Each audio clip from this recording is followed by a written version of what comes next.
아마존 웹서비스 코리아 클라우드 회사에서 파트너 지원 업무를 담당하고 있는 이영은이라고 합니다. 네, 반갑습니다. 제가 오늘 이렇게 와서 보니까 후원 조직에 보니까 제가 나왔던 대학교에 딱 이름이 있더라고요. 그래서 너무 되게 좀 자랑스럽게 여성분도 이렇게 만나 뵙고 또 이렇게 취업을 위해서 도움을 드릴 수 있는 시간에 이렇게 발표를 맡게 돼서 영광이라고 생각합니다.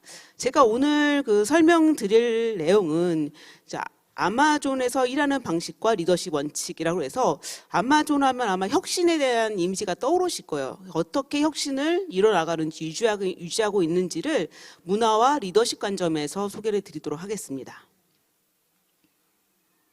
네, 아마존을 모르시는 분들은 많지 않겠지만 그래도 소개 한번 드리고 그 다음에 문화와 혁신에 대해서 말씀을 드릴 텐데요. 아마존 하면은 어떤 게 가장 먼저 떠오르시나요? 굉장히 큰 물류센터가 보실 텐데, 예, 아마존 하면은 아마 일반인들은 전자상거래, 그리고 여기 R&D 인력 분도 계시지만 좀 IT 쪽 관심 있으신 분은 클라우드 컴퓨팅, 이런 것들의 이제 이미지를 갖고 계실 거예요. 그래서 이런 온라인 광고나 디지털 스트리밍, 인공지능까지 저희가 중점을 둔 다국적 기술 회사다, 테크 회사다라고 제가 설명드릴 수 있겠습니다. 그래서 94년에 인터넷 책을 시작으로 계속적으로 혁신을 일어나고 있고요. 전자상거래 서비스 가장 대표적인 그런 비즈니스죠.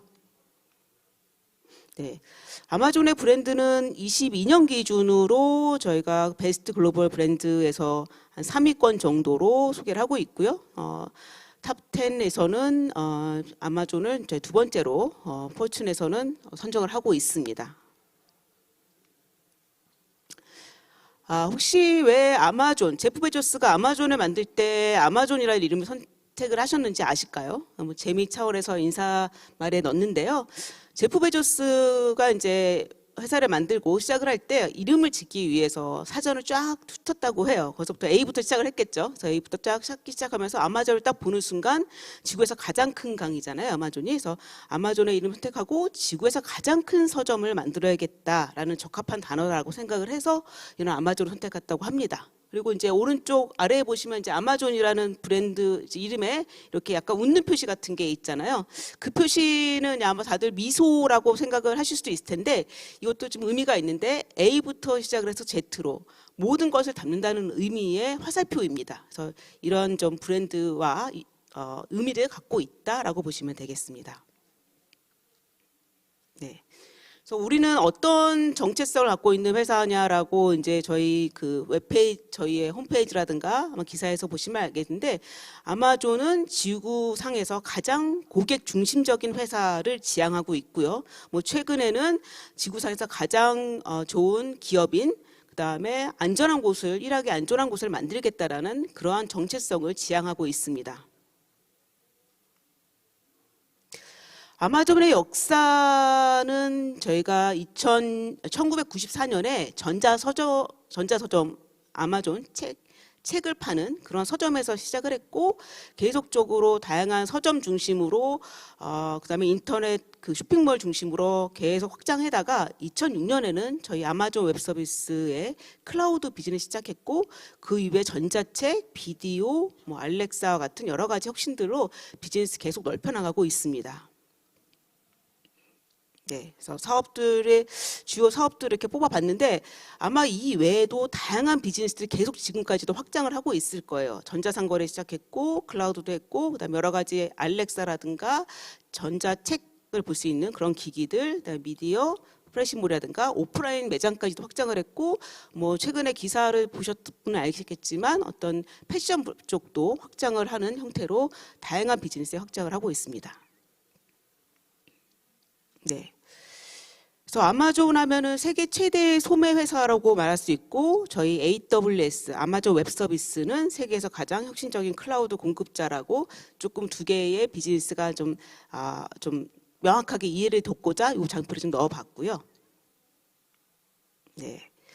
그리고 저희 요것도 여기 이제 여기 계신 R&D, 앞으로 이제 미래를 책임져갈 R&D 여성 인재분들한테 좀 도움을 드리고자 요걸 한번 뽑아봤는데, 제프 베조스가 사업을 막 확장해 나가면서 우리는 어떻게 중장기적으로 비즈니스를 넓혀 나갈 것인지, 핵심 역량은 무엇인지라는 것을 고민을 했다고 합니다. 임원 회의에서 그래서 약간 냅킨에다가 그림을 그리기 시작했는데, 여기 보시면 오른쪽이 그 그림을 그렸다고 해요. 이 그림이 뭐냐 하면, 플라이 휠이라는 건 뭐냐면 한 번 구르기 시작하면 계속적으로 어떤 더 추가적인 노력을 하지 않더라도 스스로 굴러가는 그러한 바퀴이거든요. 그래서 어떻게 성장할지를 플라이를 만든 건데요. 거기서 보시면 이제 어디부터 시작하냐면 고객 경험부터 시작합니다.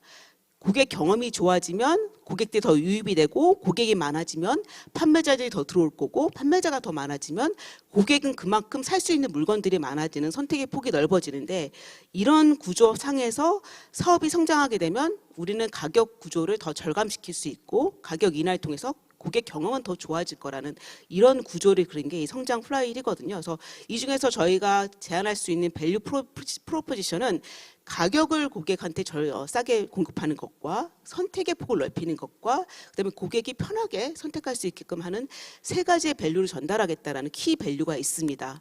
그래서 저는 이 성장 플라이휠은 저희가 이렇게 아마존 비즈니스만 적용되는 게 아니라 저희 클라우드 서비스라든가 아니면 저희 같이 일반 직원들도 내 성장의 플라이휠은 뭘까? 라는 걸 정의할 때 이런 그림 한 번씩 그려보거든요. 그래서 여기 계시는 인재분들도 내가 성장을 할 때 어떤 구조를 가지고 성장들이 흐름을, 내 키 밸류는 뭔지를 한번 생각해 보시는데 참고해 보시게끔 제가 이 장표를 한번 넣어봤습니다.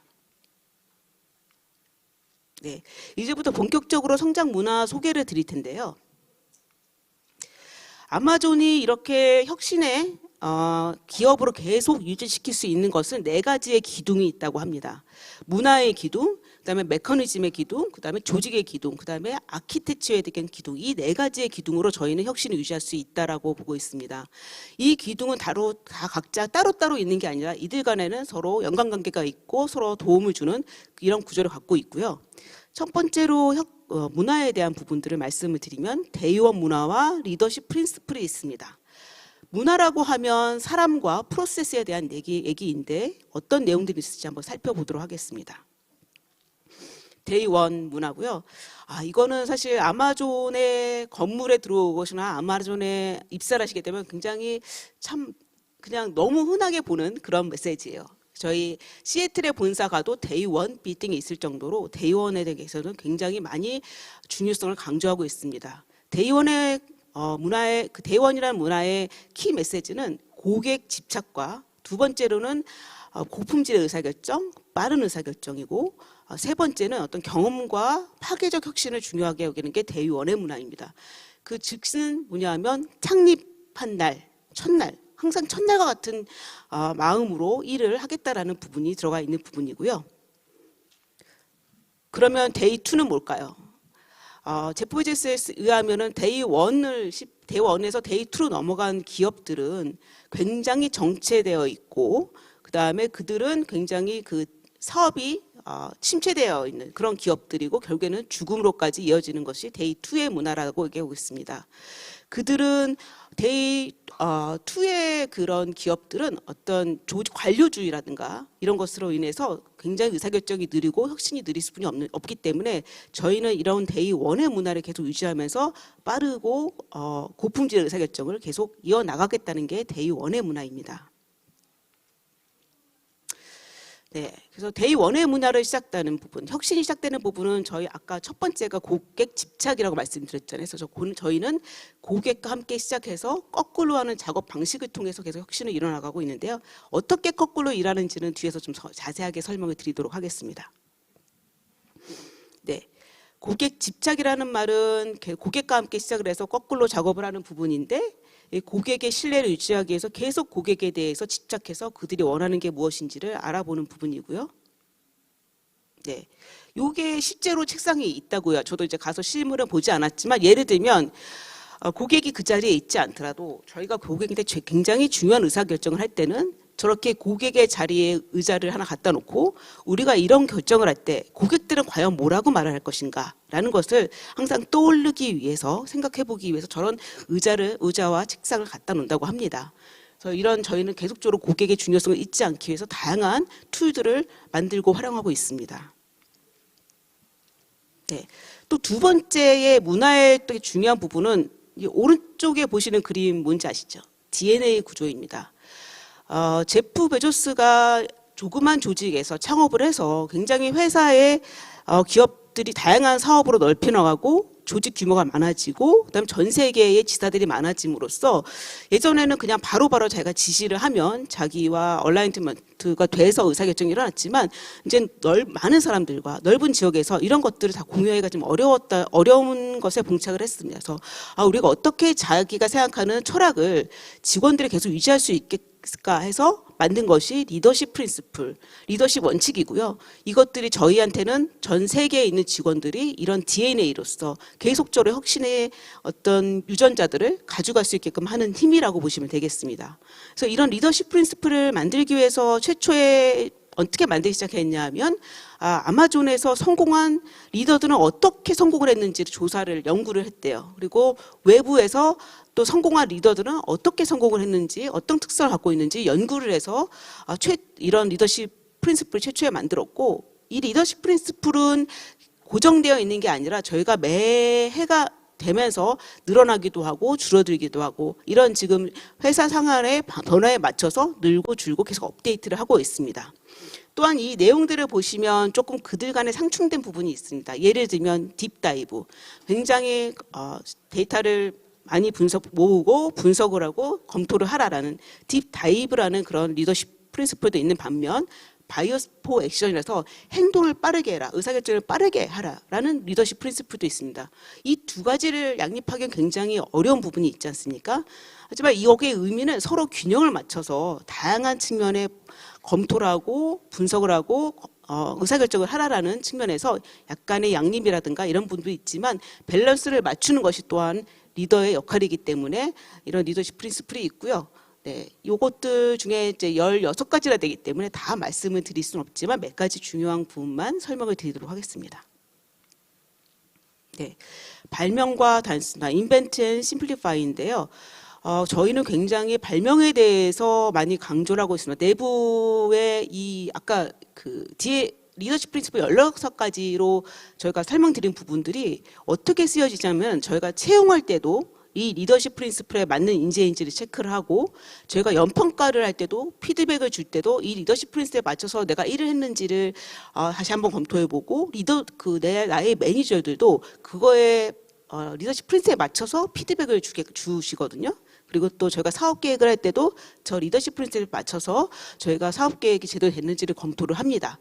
따라서 저희가 이 리더십 프린시플에 있어서 이 인벤트 앤 심플리파이도 저희가 채용을 할 때라든가 아니면 면평가를 받을 때 계속적으로 저희가 검토를 하고 정리를 하고 이런 걸로 활용을 하고 있습니다. 그래서 발명과 단순화 부분들에 있어서 여기서는 강조하는 부분들은 항상 단순화시키고 새로운 아이디어를 만드는 부분들을 강조를 하고 있고요. 또한 새로운 일을 만들면 너무 새롭기 때문에 외부에서 오해를 받을 수가 있는데 이런 부분도 감내해야 된다는 부분이 있습니다. 예를 들면 이거예요. 저희가 오른쪽에 보시면 많이 보실 때 킨들이라고 하는 전자책입니다. 왼쪽에 굉장히 투박하게 생긴 이 기기가 처음으로 킨들이 나왔을 때의 모습이라고 하는데요. 저희가 처음 킨들을 만들었을 때 아마존이 왜 책을 팔면서 기계까지 팔려고 하지라는 오해를 받았다고 합니다. 하지만 저희는 기기를 팔려고 했던 건 아니고요.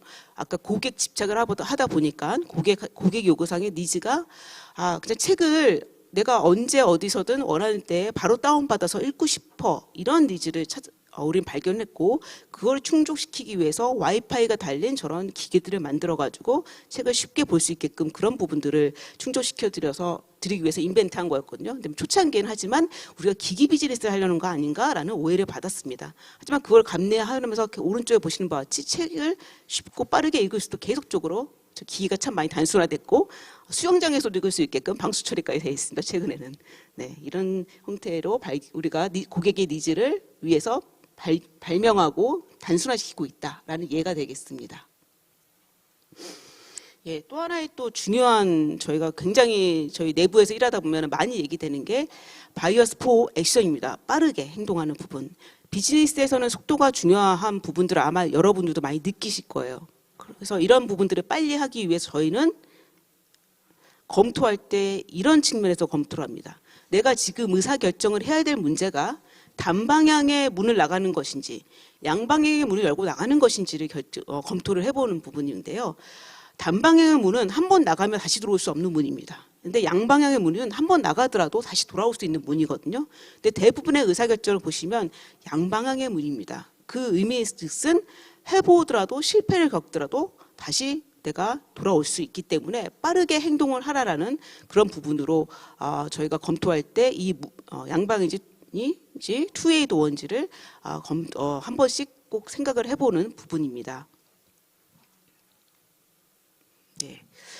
두 번째 기둥이 이제 메커니즘 부분인데, 네, 메커니즘이라는 부분은 이제 저렇게 기업 철학이 있고 원칙이 있지만 이 도구를 이용해서 사람들이 쉽게 그런 원칙들을 실행할 수 있게끔 하고 그 도구들을 개선하고 반복하고 이런 것들을 하는 것이 메커니즘이라고 보시면 되겠고요. 저희가 가장 대표적인 그 메커니즘이 워킹 백워드입니다. 거꾸로 일하기라는 걸로 아마 이제 국내 책 서점에서도 많이 보실 수 있고 더 궁금하시다면 책을 보면서 좀 알아보실 수 있는데, 기존에 저희가 R&D 하는 방식은 연구 개발하는 방식은 뭐냐면 내부의 인력들이 어떤 아이디어를 내고 그거를 구체화하고 검증하고 마케팅 전략을 만들고 또 개발까지 다 끝내고 나서 마지막으로 고객한테 출시를 하는 구조이잖아요. 근데 저희가 중요하게 여기는 것은 고객을 먼저 앞에다 세웁니다. 그래서 고객이 어떤 것들을 원하고 있는지를 정하고, 그리고 저희 아까 앞서 일반적인 방법의 반대로 출시나 홍보자를 미리 만들어 봅니다. 이 내가 만든 서비스나 제품이 과연 고객들한테 어떻게 PR이 될 것인지를 한번 기사를 써보는 거죠. 그리고 거기에 어떤 질문들이 고객들이 낼까 FAQ도 써보고, 그 다음에 저희가 이제 어떤 식으로 인터페이스 될 건지 UI 만들고, 그리고 개발을 시작하는 부분이 이제 거꾸로 일하기라는 방법론이고요. 거꾸로 일하게 할 때 가장 중요한 게 5가지 핵심이 질문이 있는데요. 이 질문을 답하지 못한다면 다음 프로세스로 넘어가지 않습니다.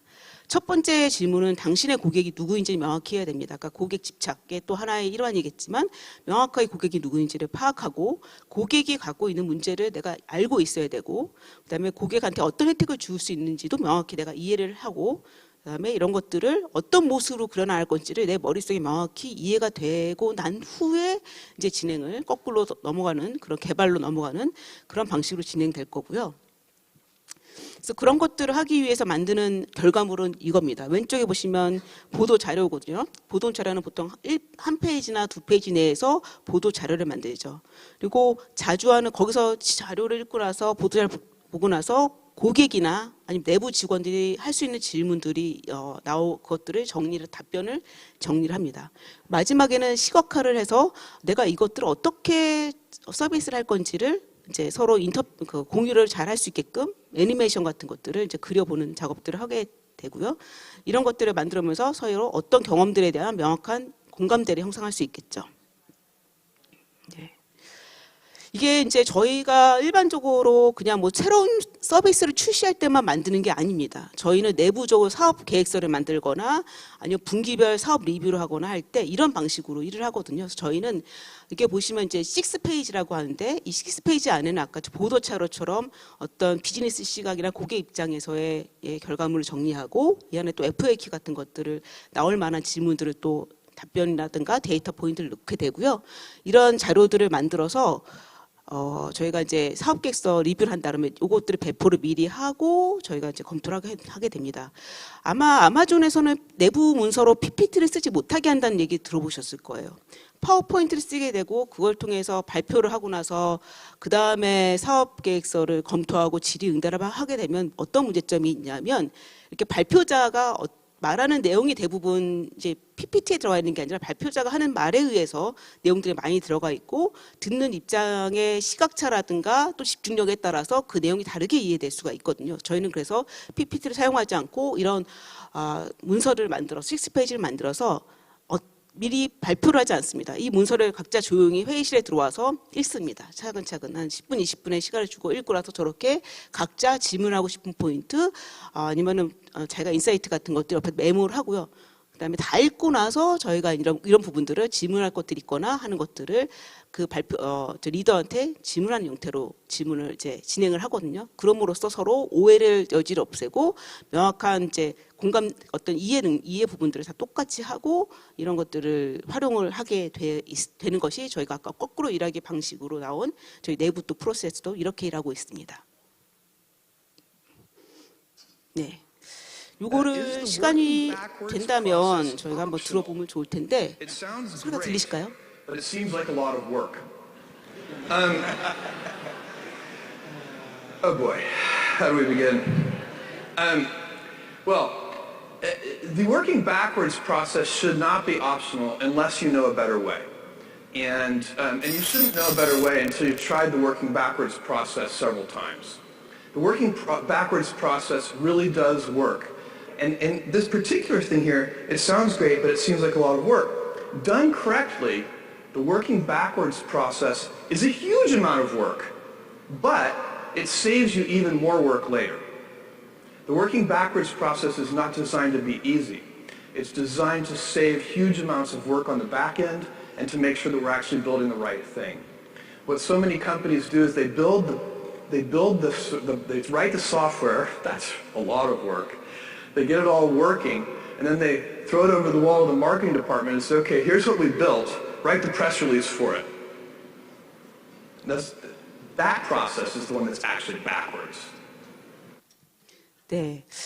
소리가 좀 잘 안 들려서 좀 정확히 못 들으셨을 수도 있는데 다시 한번 요약을 드리면 어떤 저희 직원들하고 하는 이렇게 토의 자리였어요. 근데 어떤 직원이 이제 딱 질문을 한 게 워킹 백워드가 굉장히 업무 부하를 늘리고 필요한 것이 맞냐 이런 질문을 한 거였어요. 저희가 이제 아까 리더십 프린스 중에서 저희가 또 질문이 있으면 항상 이렇게 서로 이렇게 감추지 않고 바로 질문하는 것들이 백분이라고 하는데 그것들에 또 그 프린시플이 그 안에 들어가 있긴 한데 저희 직원 한 분이 이제 바로 또 그렇게 얘기한 거죠. 자기가 생각하는 바를 바로 저 제포해 줬을 때 얘기한 거죠. 이게 진짜 굉장히 부담을 더 가중시키는 일 아니냐라고 얘기를 했는데 이 제포제스가 얘기한 것은 이 워킹 백워드가 정답은 아니다. 하지만 우리가 여러 가지 비즈니스를 오랫동안 하면서 검증된 프로세스이고 여러분이 더 좋은 프로세스를 한다면 그 방식대로 하면 된다. 하지만 워킹 백워드 방식을 써서 일을 하게 되면 미리미리 실패의 확률을 줄일 수 있고 하는 부분들에 대해서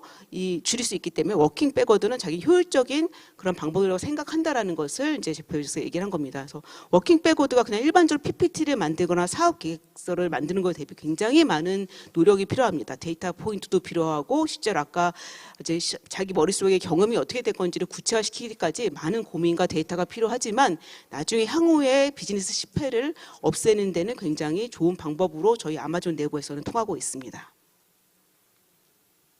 네.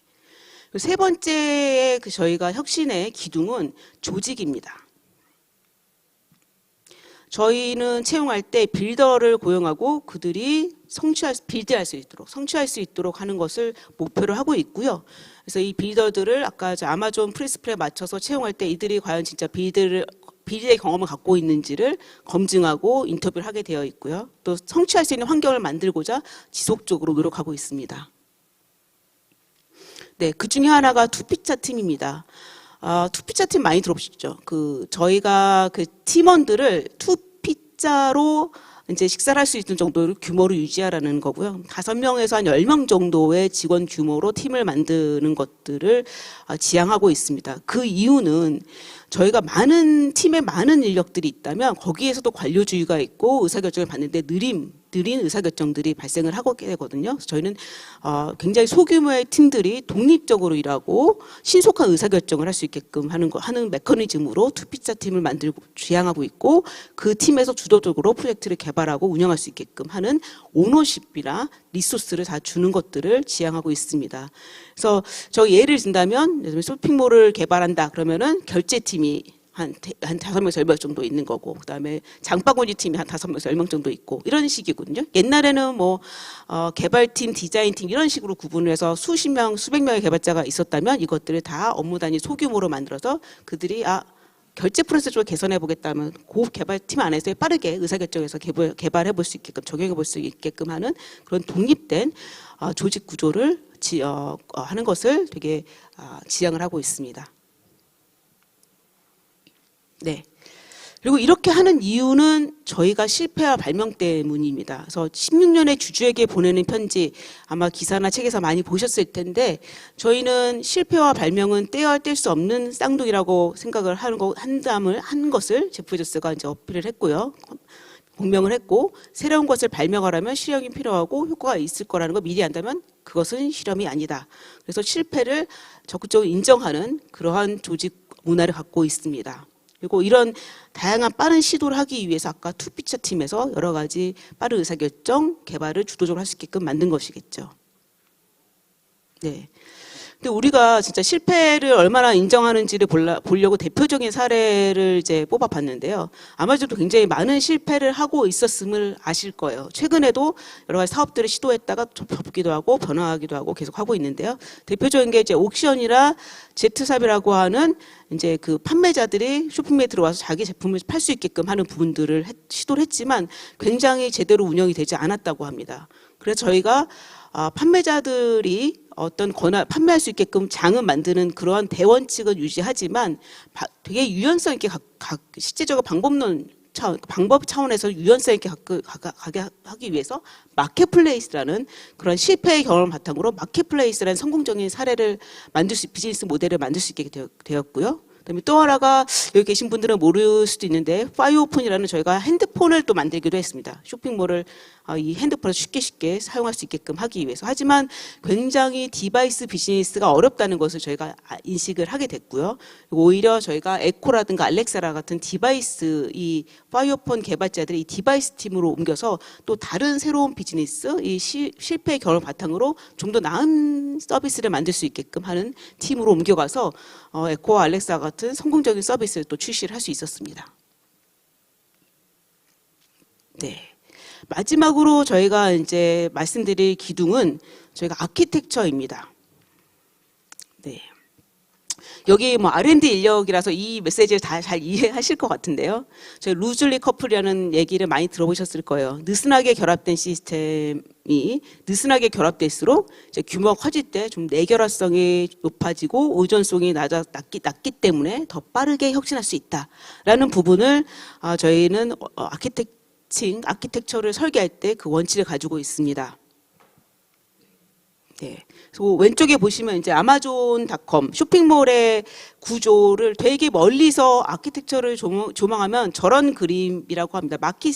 마이크로 서비스 아키텍처로 만들어서 아까 뭐 쇼핑몰 장바구니 아니면 뭐 여러 가지 서비스들이 각자 저렇게 조그만 서비스들로 서로 API로 연결해 가지고 독립된 구조로 데이터가 설계되어 있고 이걸 통해서 속도나 민첩성 혁신 향상이 되게끔 하던 거거든요. 그래서 예전에는 저희가 하나의 시스템에서 어떤 단순히 결제 하나 바꾸려도 시스템은 다 연관되어 있기 때문에 커플도 되어 있기 때문에 뭐 일주일에 한 번 겨우 업데이트할 수 있다. 테스트도 굉장히 어려웠고 이렇게 할 수 있는 반면에 저렇게 다 쪼개놨으면 그 결제 관련된 서비스만 변경해서 바로바로 실시간 그 업무 시간이라도 가능하게 배포가 가능하게끔 하는 부분들로 이제 가능하게 되었고 저희가 클라우드 서비스로 가면서 점점 더 이런 부분들을 저희가 지원드리고 적용이 가속화되는 그런 형태로 기술이 변화하고 있습니다. 네. 또 하나의 또 아키텍처 할 때 또 중요한 것은 저희가 셀프 서비스를 만드는 부분입니다. 저희 그 AWS에서 근무하다 보면 이런 메시지를 많이 보고 많이 고객들한테 얘기하고 있는데요. 기술의 민주화 부분입니다. 기술이 꼭 누가 게이트키퍼가 있어가지고 그것을 통해서 구현할 수 있다면 사실 속도도 느리고 의존성이 높아지잖아요. 근데 저희는 셀프 서비스를 제공함으로써 기술의 민주화, 누구나 쓰고 싶은 분들은 테스트해보고 써보고 구현할 수 있게끔 하는 부분들을 중요시하거든요. 그래서 저희가 200개가 넘는 서비스를 만드는 이유도 각각의 고객의 수준에 따라서 셀프 서비스를 하게끔 도와드리고자 이런 다양한 서비스를 만들고 있고 셀프 서비스 플랫폼을 개발하고 제공되는 것을 지향하고 있습니다. 그래서 저희가 게이트키퍼 없이 셀프로 혁신을 구현할 수 있게끔 하는 것들의 아키텍처에 있어서 중요한 부분이라고 할 수 있겠습니다. 네, 그래서 기술 아키텍처에서 중요한 그 키 메시지는 즉각적으로 실험이 가능하도록 아키텍처를 구현하고 저희가 페이 에주고 실제 구매하는 것이 아니라 아까 투웨이 도어처럼 필요 없으면 바로 다시 의사결정을 번복할 수 있게끔 쓴 만큼만 비용을 납부함으로써 실패 비용을 낮추는 부분, 그리고 신속하게 글로벌하게 확장하거나 반복적으로 이것들을 지원할 수 있게끔 하는 것들이 클라우드로 가능하게 된 환경이라고 보시면 되겠습니다. 네. 그리고 이제 정리를 해가면서 저희가 말씀드린 부분은, 그래서 저희가 앞서 말씀드린 혁신의 문화, 혁신의 그 리더십 원칙을 사용해서 저희는 계속적으로 미래를 위한 혁신을 하고 있습니다. 이제 아까 지구상에서 가장 고객 중심적인 기업이라고 말씀드렸는데, 지금 이제 지구를 넘어서 우주로 향하는 혁신들을 이뤄내고 있고요. 그래서 아마존이 저희가 이제 블루 오리진이라는 프로젝트에 합류를 해서 우주정거장 프로젝트를 하고 있다는 부분들을 아마 기사에서 보셨을 거고, 또 오른쪽에 보시는 바와 같이 저희는 이제 위성을 통해서 인터넷 서비스를 받을 수 있게끔 하는 부분들을 시도해보고 있습니다. 그리고 또 저희 국내에서도 열심히 하고 있는 부분인데, AWS의 스페이스 엑셀러레이터에서 항공 우주 관련된 전 세계의 스타트업들을 지원하고 같이 멘토링하고 파트너십을 통해서 성장시키는 부분들도 같이 노력을 하고 있거든요. 그래서 이런 혁신의 문화와 원칙을 통해서 이런 이제 계속적으로 새로운 서비스들이라든가 비즈니스를 만들고 있는 부분을 보시면 되겠고요. 그래서 정리를 해보면 저희가 이제 아마존 배송에 있어서도 드론을 활용해서 하는 부분, 식료품 배송에 있어서는 신선도를 체크할 때 AI, ML을 체크해 가지고선 신선도를 체크한다던가, 이제 방금 말씀드렸던 위성을 통한 인터넷 서비스, 그다음에 엔터테인먼트, 왼쪽에 보시면 아마존 고와 같이 무인 매장, 그다음에 전자책, 그다음에 알렉사 에코 같은 것들, 다양한 혁신들이 이러한 아까 고객을 중심으로 한 워킹 백워드 프로세스에서 구현되어졌다라고 보시면 되겠습니다. 네, 마지막으로 제가 여러분께 이제 말씀드리고자 하는 메시지는 이겁니다. 사실 혁신의 문화 또 리더십 원칙 알겠는데, 이제 과연 여기 이제 채용이라든가 이제 앞으로 더 이제 본인들 계속 성장하시는 그런 것들이 필요하시잖아요. 그리고 저도 예전에 이제 기업에서 채용을 할 때 이런 방법론이라든가 실제 경험들을 느꼈을 때, 저희 그런 이제 취업 준비생들께서 이런 부분들을 좀 많이 경험을 해보셨으면, 많이 준비하셨으면 좋겠다라는 부분이었는데, 이게 앤디 제시, 저희 아마존, 현재는 아마존닷컴의 CEO이고 예전에는 AWS의 CEO셨는데, 우리는 경험을 위한 압축 알고리즘이 없다고 말하고 싶다라는 부분입니다. 저희가 앞에서도 계속 시도해보고 경험해보고 실패하고 성공하고 이런 걸 반복을 많이 했다고 말씀드렸는데, 저는 우리 개인들한테도 이런 게 많이 필요한 것 같아요. 그래서 다양한 시도를 해보고 경험해보고 그것들 통해서 실제 우리가 취업을 하거나 회사에서 일할 때 그걸 활용해서 더 나은 방법을 찾고 하는 것들, 어디로 가야 될지, 어떻게 인재가 돼야 될지 하는 것들을